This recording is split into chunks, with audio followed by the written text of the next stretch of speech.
क्या आपको भी प्रोटीन का नाम सुनते ही ऐसा लगता है कि ये आपकी यूरिक एसिड को बढ़ाने वाला है? क्या आपको भी हमेशा यही लगता है कि अगर आपने प्रोटीन खाया तो आपकी यूरिक एसिड लेवल हमेशा ही डिस्टर्ब हो जाएंगे?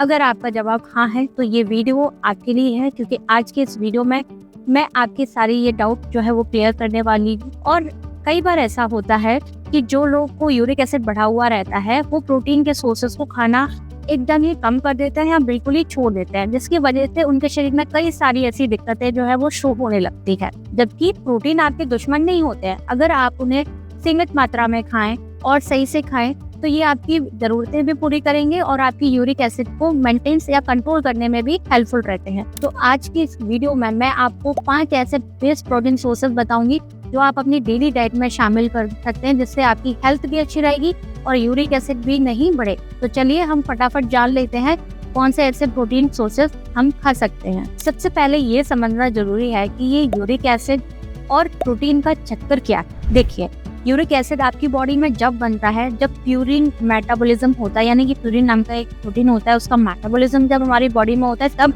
यूरिक एसिड का लेवल बढ़ता है। और प्यूरिन जो होता है वो नेचुरली भी हमारी बॉडी में बनता है, लेकिन कई बार ऐसा होता है कि कुछ खाने पीने की चीजें ऐसी हैं जिसमें प्यूरिन ज्यादातर मात्रा में पाया जाता है, जिसमें कि आपका एनिमल मीट होता है, जैसे कि रेड मीट हो गया, सी फूड्स हो गया, तो इसमें प्यूरिन ज्यादा होता है जिसके कारण आपको यूरिक एसिड बढ़ सकता है। लेकिन जो वेजिटेरियन डाइट होती है उसमें इस तरीके के कंसर्न्स नहीं होते, उनको आप नेचुरली भी ले सकते हैं, जिससे आपका यूरिक एसिड भी कंट्रोल रहेगा, साथ ही आपको हेल्थ बेनिफिट्स भी ज्यादातर मिलते हैं। तो क्या आप तैयार हैं उन 5 प्रोटीन सोर्सेज से मिलने के लिए जो कि आपकी यूरिक एसिड को भी नहीं बढ़ने देंगे, साथ ही आपको एक अच्छी सेहत भी देंगे? सबसे पहले है लो फैट डाइटरी प्रोडक्ट, यानी कि आपको कम फैट वाले डेयरी प्रोडक्ट्स इस्तेमाल करने हैं, जिसमें कि आप ले सकते हैं कम फैट वाला दूध, दही, ग्रीक योगर्ट और पनीर जैसी चीजें अपने डाइट में शामिल कर सकते हैं। ये प्रोटीन का एक बहुत अच्छा सोर्स है।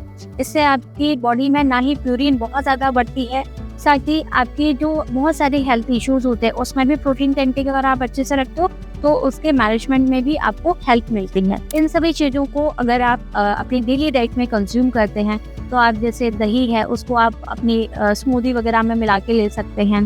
दूध हो गया, दूध को आप जो है अपनी किसी भी फॉर्म में, मिल्क के फॉर्म में जो है आप सुबह शाम पी सकते हैं। पनीर हो गया, पनीर को जो है वो आप अपनी दोपहर के खाने के साथ बना सकते हैं, सब्जी के फॉर्म में बना सकते हैं, स्क्रैम्बल बना सकते हैं, या पनीर भुर्जी जैसे ऑप्शंस होते हैं, इस तरीके की चीज़ें बना सकते हैं। और अगर आप दही लेते हैं, ग्रीक योगर्ट जो होता है वो लेते हैं 1 कप, उससे भी आपको 23 ग्राम की रिक्वायरमेंट जो है वो फुलफिल होती है। इस तरीके के खाने से आपकी डाइट में भी आपको बेहतर लगेगा और आपका फूड भी टेस्टी रहेगा और हेल्थ भी अच्छी रहती है। हमारा दूसरा सुपर हीरो है एग, यानी कि अंडा। आप बिना डरे अंडे खा सकते हैं कि उसमें प्यूरिन की मात्रा बहुत कम मात्रा में होती है और एक अंडे से आपको लगभग 6 ग्राम हाई क्वालिटी प्रोटीन जो है वो उसकी रिक्वायरमेंट फुलफिल होती है।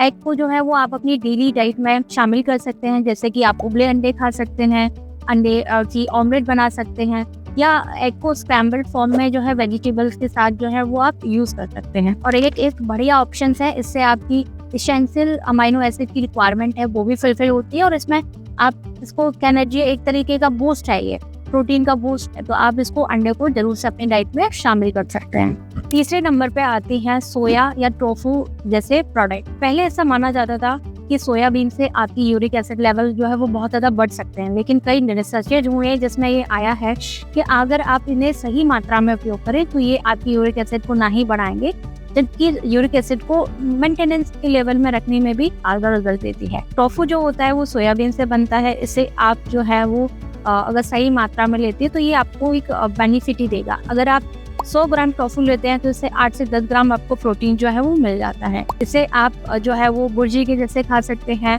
किसी सब्जी में मिलाकर ले सकते हैं, या फिर इसे वेजिटेबल के साथ स्टिर फ्राई करके भी ले सकते हैं।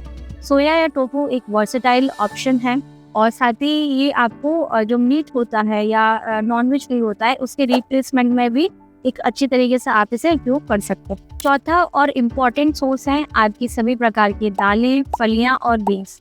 ऐसा माना जाता था कि दालें भी आपके यूरिक एसिड को बढ़ाती हैं, लेकिन ये पूरी सच्चाई नहीं है।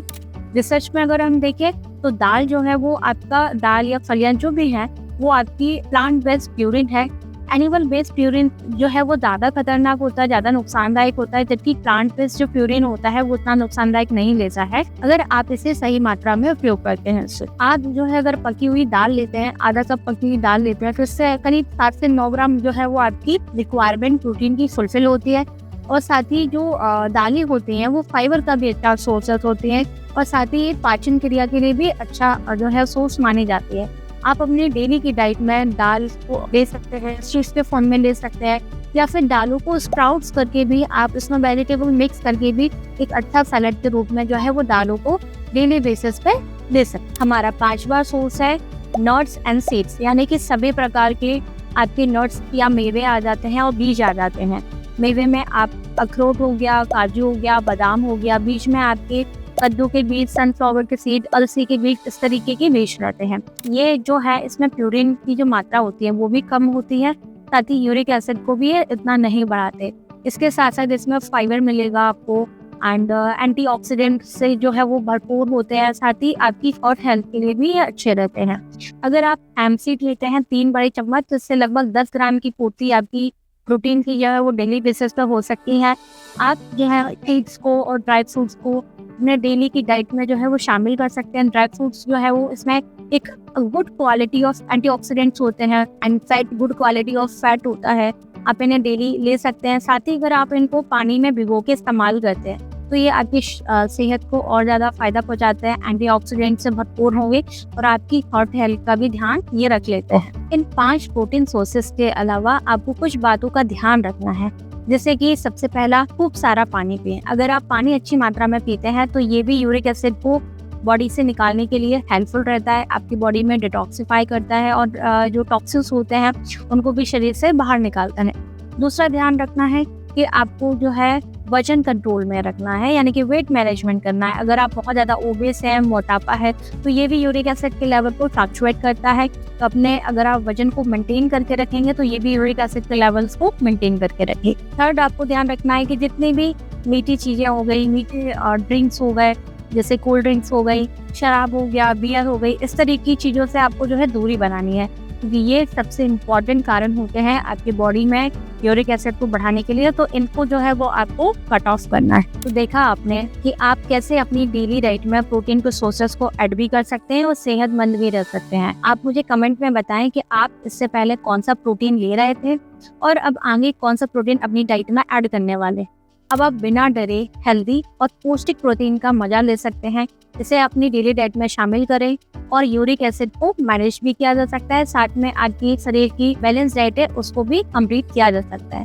तो अपना ध्यान रखिए, हेल्दी रहिए, हैप्पी रहिए। साथ ही अगर आपको मेरा ये वीडियो अच्छा लगता है तो प्लीज इसे लाइक करें, शेयर करें और अपने परिवार के उन लोगों के साथ शेयर करें जिनको इस तरीके की यूरिक एसिड बढ़ने की समस्या जो है और वो अपने डाइट का ध्यान जो है वो नहीं रख पा रहे।